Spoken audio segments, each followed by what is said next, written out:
सावन के महीना में तुलसी में जल डालने से कौन सा फल मिलता है? चलो आज के इस वीडियो में जानते हैं। मित्रों, आप सभी को आने वाले सावन माह की हार्दिक शुभकामनाएं। मित्रों, सावन का महीना बहुत ही पवित्र महीना होता है। इस महीने में भगवान शंकर की पूजा होती है। सावन के महीने में मुख्य रूप से तुलसी माता का पूजन किया जाता है। हिंदू धर्म में तुलसी के पौधे को बहुत ही पवित्र पौधा माना जाता है। तुलसी के पौधे में साक्षात भगवान श्री हरि विष्णु जी और माता लक्ष्मी जी का वास होता है।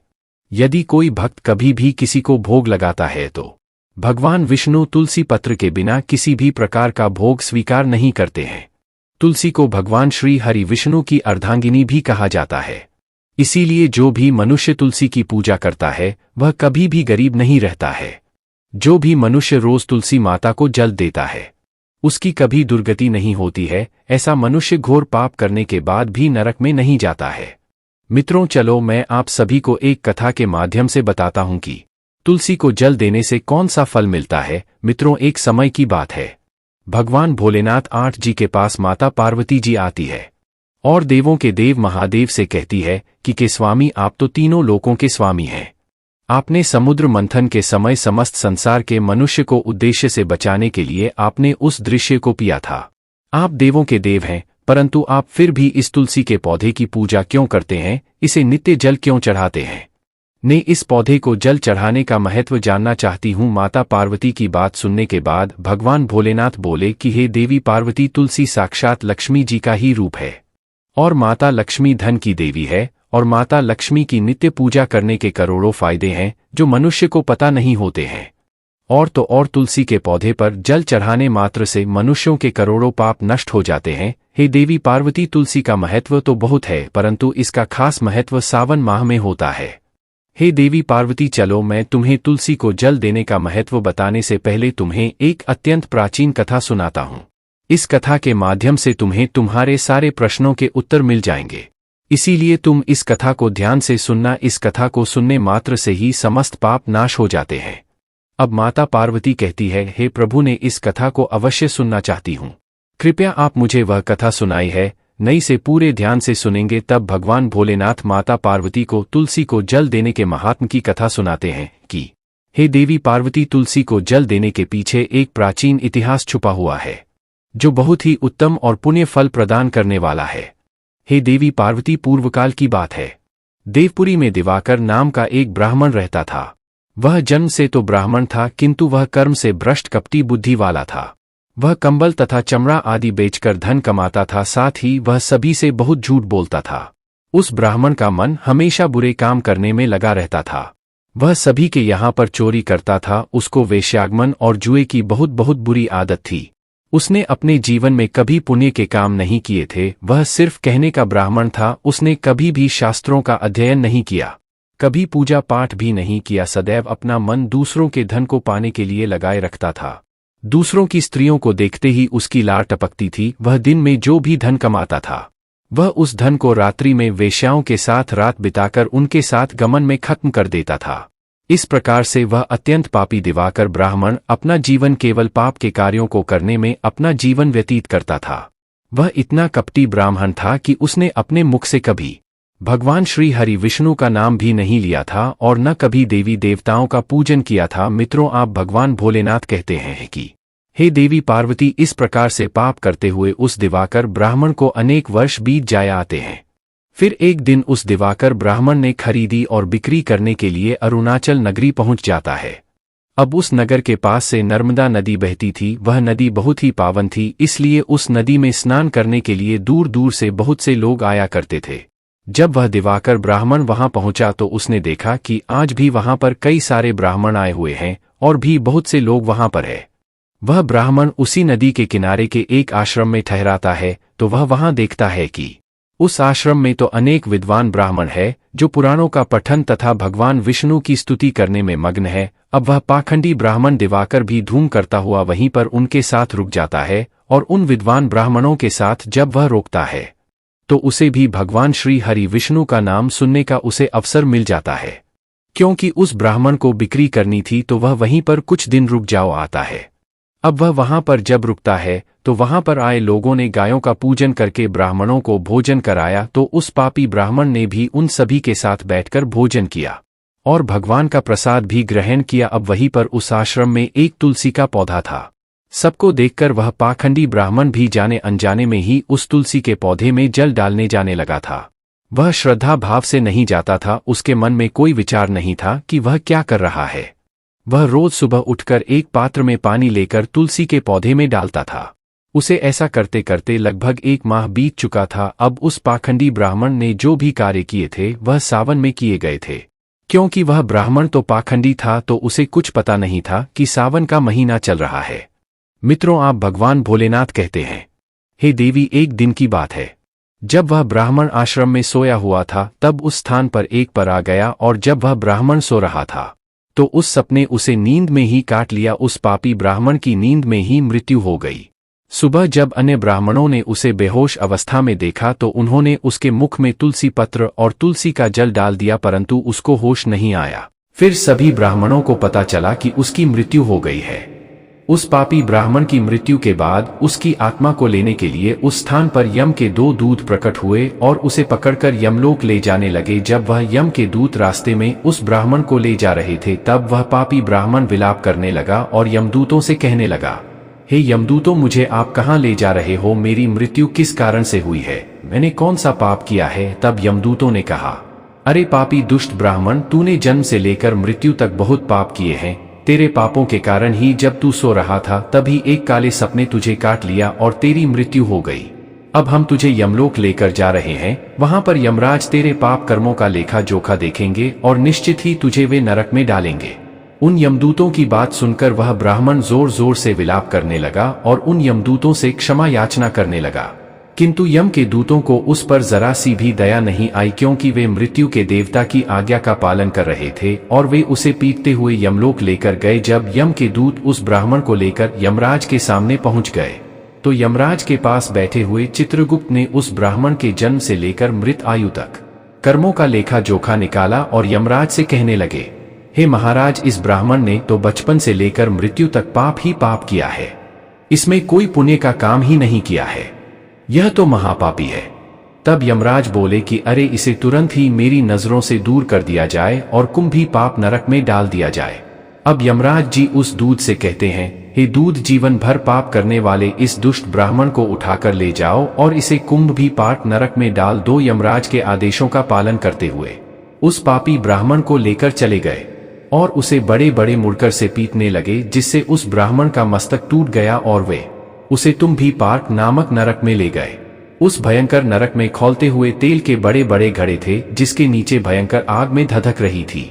यमराज के आदेशों का पालन करते हुए उन यमराज के दूत ने उस ब्राह्मण को उस खौलते हुए तेल के घड़े में डाल दिया। मित्रों, आप भगवान भोलेनाथ कहते हैं कि हे देवी पार्वती, लेकिन जैसे ही वह ब्राह्मण उस खौलते हुए तेल के घड़े में गिरा, वह तेल तुरंत ही एकदम से ठंडा पड़ गया। इस विचित्र घटना को देखकर उस यम के दूत को बड़ा आश्चर्य हुआ। उसने सोचा कि अरे, ऐसा पहले कभी नहीं हुआ। आज इस ब्राह्मण को इसमें डालने पर यह ठंडा कैसे हो गया? उसने कितने ही पापियों को उस तेल के घड़े में डाला था। वे सभी उस खौलते तेल में गिरकर छटपटाने लगते थे, लेकिन जैसे ही वह ब्राह्मण उस तेल में गिरा तब वह तेल अचानक से शांत और शीतल हो गया। इस आश्चर्यजनक घटना को देखते ही वह यमदूत तीव्र गति से दौड़ता हुआ सीधा यमराज जी के पास जा पहुंचे। तब उस दूत को इतना घबराया हुआ देखकर यमराज ने पूछा, हे दूत, क्या बात है? आखिर तुम इतनी तीव्र गति से दौड़ते हुए क्यों आ रहे हो? फिर वह दूत कहता है, हे यमराज, इस ब्राह्मण को भी पार्टनर में डालने के लिए कहा था तो हमने वैसा ही किया, और जैसे ही हमने उसे कुंभ भी पार्क नरक में डाला तब नरक की अग्नि बुझ गई और वह खौलता हुआ तेल भी बिल्कुल ठंडा पड़ गया। अब यमराज जी कहते हैं, ही दूध, यह तो बड़ी ही विचित्र घटना है। ऐसा तो पहले कभी नहीं हुआ। अब यमराज भी अपने मन में विचार कर रहे होते हैं, तभी उस स्थान पर देवर्षि नारद जी पढ़ाते हैं। देवर्षि नारद को देखकर यमराज अत्यंत प्रसन्न होते हैं और उन्हें प्रणाम करके उनका स्वागत करते हैं। फिर यमराज नारद जी से कहते हैं, हे देवस्य, आप उचित समय पर आए हैं। हमने आज एक अत्यंत पापी ब्राह्मण को कुंभ भी पार्क नरक में गिराया है, किंतु उसके गिरते ही नरक की अग्नि ठंडी पड़ गई है और खौलता हुआ तेल भी शीतल बन गया है। यमराज जी की बात सुनकर देवर्षि नारद जी यमराज जी से कहने लगते हैं, हे धर्मराज, आपने जिस ब्राह्मण को कुंभ भी पार्क नरक में डाला है वह नरक में डालने योग्य नहीं है, क्योंकि इस ब्राह्मण के द्वारा अनजाने में ही ऐसा कम हो गया है जो नरक का नाश करने वाला है। जो मनुष्य पुण्य करने वाले लोगों के साथ रहता है उसे उनके पुण्य का भाग फल मिल ही जाता है। और यह ब्राह्मण तो 1 महीने तक भगवान विष्णु के भक्तों के साथ रह चुका है। इस ब्राह्मण ने एक आश्रम में रहते हुए नित्य तुलसी को जल अर्पण किया है, इसीलिए यह बहुत बड़ा पुण्यवान बन गया है। इसके समस्त पाप नष्ट हो गए हैं। यह ब्राह्मण अब स्वर्ग लोक जाने का अधिकारी बन गया है। इस ब्राह्मण ने अनजाने में ही इतना पुण्य कमाया है जो जन्म जन्मांतर में मनुष्यों को प्राप्त नहीं होता है। इसीलिए आप इसे नरक में न पकाओ। इस ब्राह्मण के पास के लिए इसे केवल इतना दंड दो, इसे नरक लोक का दर्शन कर आओ। मित्रों, आप भगवान भोलेनाथ कहते हैं कि हे देवी पार्वती। अब देवर्षि नारद जी की बात सुनकर यमराज अत्यंत प्रसन्न होते हैं और उस ब्राह्मण को कुंभ भी पार्क नरक से निकाल कर लाते हैं और अपने दूतों से कहते हैं, दूध इस ब्राह्मण महात्मा को ले जाओ और संपूर्ण लड़कों का दर्शन कराओ। अब यमराज की बात को सुनकर यम के दूत उस ब्राह्मण को ले जाते हैं और संपूर्ण नरकों का दर्शन कराते हैं। वह इस प्रकार से यम के दूत उस ब्राह्मण को संपूर्ण नाटकों का दर्शन कराते हैं और फिर से यमलोक में ले जाते हैं और फिर वह ब्राह्मण एक यक्ष बन जाता है। अब भगवान भोलेनाथ कहते हैं कि ही देवी पार्वती, जैसे मुझे कैलाश पर्वत प्रिय है, वैसे ही जो मनुष्य नित्य तुलसी की पूजा करता है, तुलसी को जल देता है, वह मुझे सबसे अधिक प्रिय है। उस मनुष्य की कभी दुर्गति नहीं होती है, वह कभी नरक में नहीं जाता है। जिन घरों में तुलसी का पौधा सदैव ही हरा भरा रहता है उस घर में सुख शांति और समृद्धि बनी रहती है। हे देवी, साथ ही भगवान विष्णु की पूजा में और उन्हें चढ़ाए जाने वाले भोग में तुलसी के पत्र अवश्य होने चाहिए, क्योंकि तुलसी पत्र के बिना भगवान विष्णु किसी भी प्रकार का भोग स्वीकार नहीं करते हैं। इसीलिए प्रत्येक घर में तुलसी का पौधा अवश्य होना चाहिए। अगर आपके घर में तुलसी है तो सुख शांति और समृद्धि के लिए तुलसी को चुनरी अवश्य चढ़ानी चाहिए। हमेशा ध्यान रहे कि तुलसी का पौधा चुनरी के बिना अधूरा होता है। तुलसी केवल एक पौधा नहीं है, बल्कि वह देवी है। वह त्रिलोक के स्वामी भगवान विष्णु पत्नी है। इसीलिए तुलसी को चुनरी अवश्य ही चढ़ाना चाहिए। इससे पति पत्नी में प्रेम और विश्वास बढ़ता है। घर में रहने वाली महिलाएं सदा सुहागिन और सौभाग्यशाली रहती है। तुलसी का विवाह भी अवश्य करना चाहिए। इससे मनुष्य के सभी दुखों का अंत होता है और सांसारिक जीवन सुखमय बीतता है। तुलसी के पौधे के पास अपने मुख से कभी भी कोई अपशब्द नहीं बोलना चाहिए। तुलसी के पास भूल से भी जूते चप्पल अथवा झाड़ू पोंछा नहीं रखना चाहिए। ऐसे किए जाने वाले कार्यों को शास्त्रों में पाप माना गया है। जहां पर तुलसी का पौधा होता है तो उस स्थान के आसपास आपको भूलकर भी थूकना नहीं चाहिए। तुलसी के पास जल से भरा हुआ पात्र भी नहीं रखना चाहिए। तुलसी के पौधे के पास दीपक जलाने के बाद दीपक को वहां से हटा देना चाहिए, क्योंकि तुलसी के नीचे बुझा हुआ दीपक रखना अशुभ माना जाता है। जिस स्थान पर भी तुलसी का पौधा होता है उस स्थान को हमेशा ही स्वच्छ रखना चाहिए।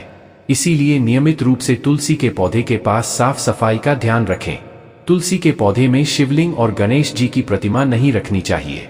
साथ ही तुलसी के गमले में अन्य किसी भी प्रकार का पौधा भी लगाना इसे भी अशुभ माना जाता है। तुलसी के पौधे के पास कपड़े भी नहीं सुखाने चाहिए, अन्यथा कपड़ों से गंदा पानी तुलसी के पौधे पर गिर सकता है।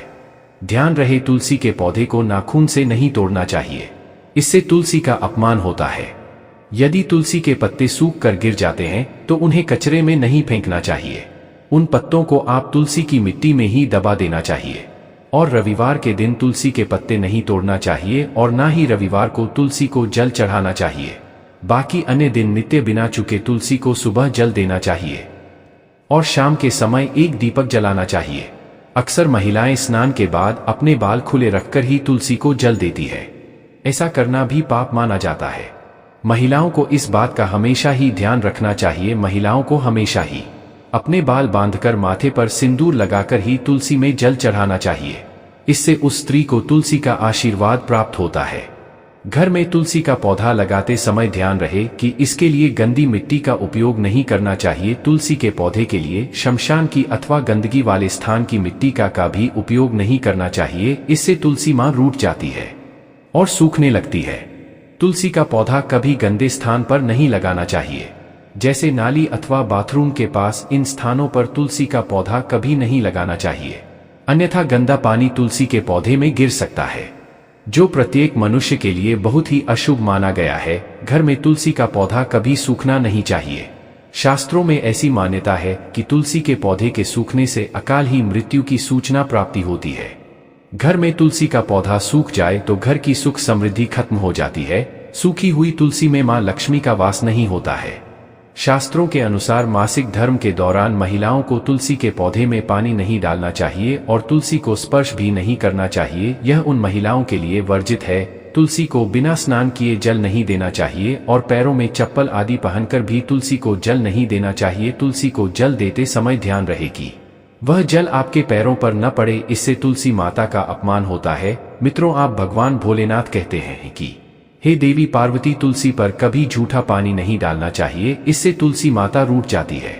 और नित्य तुलसी के दर्शन से मनुष्य को स्वर्ग की प्राप्ति होती है और तुलसी पत्र के सेवन से उसके सभी पाप नष्ट हो जाते हैं। तुलसी का पौधा हमेशा ही घर के सामने लगाना चाहिए। इससे पूर्व अथवा उत्तर दिशा में लगाने से सबको शुभ संकेत प्राप्त होता है। तुलसी के पास मरुस्थलीय पौधे रखना बेहद अशुभ माना जाता है। ऐसे पौधों से नकारात्मक ऊर्जा निकलती है। शास्त्रों में कहा गया है, जिन पौधों से हरी भरी गलियों की उत्पत्ति न हो, उसके स्थान पर कांटे निकलते हो, तो ऐसे पौधों को तुलसी के पास कभी रखना नहीं चाहिए। शास्त्रों में केले के पौधे का विशेष महत्व बताया गया है। अगर तुलसी के पौधे के पास केले का पेड़ लगा देते हैं तो इसका कई गुना अधिक लाभ प्राप्त होता है। केले के पेड़ में भगवान विष्णु का वास होता है। इसे तुलसी के पास लगाने से घर में सुख समृद्धि आती है। तुलसी के पौधे में शालिग्राम अवश्य रखना चाहिए। तुलसी के गमले में शालिग्राम रखने से तुलसी का और भी अधिक शुभ प्रभाव आपको देखने को मिलेगा। शालिग्राम भगवान विष्णु का निराकार रूप माना जाता है। यह काले रंग का पत्थर होता है जिसे विलक्षण और मूल्यवान माना गया है। इसे अगर तुलसी के गमले में रखेंगे तो आपके घर से संपूर्ण नकारात्मक ऊर्जा नष्ट हो जाएगी। घर में केवल एक ही शालिग्राम की पूजा करनी चाहिए। पुराणों में कहा गया है, भगवान विष्णु की मूर्ति से बढ़कर शालिग्राम का पूजन करना ज्यादा उत्तम होता है। शालिग्राम को चंदन लगाकर उस पर एक तुलसी का पत्ता रखना चाहिए। प्रतिदिन शालिग्राम को पंचांग से स्नान कराना चाहिए। ऐसा करने से सभी जन्मों के पाप नष्ट हो जाते हैं। शालिग्राम सकारात्मकता और सात्विकता का प्रतीक होता है। अब भगवान भोलेनाथ कहते हैं कि हे देवी पार्वती, जो भी मनुष्य मेरे द्वारा बताई गई इन बातों पर अमल करता है वह निश्चय ही बहुत ही जल्द सुखी और करोड़पति बन जाता है। तब माता पार्वती कहती हैं कि हे नाथ, आपका मुझे इस कथा का श्रवण कराने के लिए धन्यवाद। तो दोस्तों, इस प्रकार से भगवान भोलेनाथ ने देवी पार्वती को तुलसी के पौधे को जल देने का महत्व बताया है और घर में तुलसी का पौधा लगाने के नियम बताए हैं। मित्रों, जो भी मनुष्य भगवान भोलेनाथ के द्वारा बताई गई इन बातों पर चलता है तो अवश्य ही उसे पुण्य की प्राप्ति होती है और काल भी उसका कुछ नहीं बिगाड़ सकता है। मित्रों, आपको हमारे द्वारा सुनाई गई कथा कैसी लगी हमें कमेंट करके अवश्य बताना। हर हर महादेव।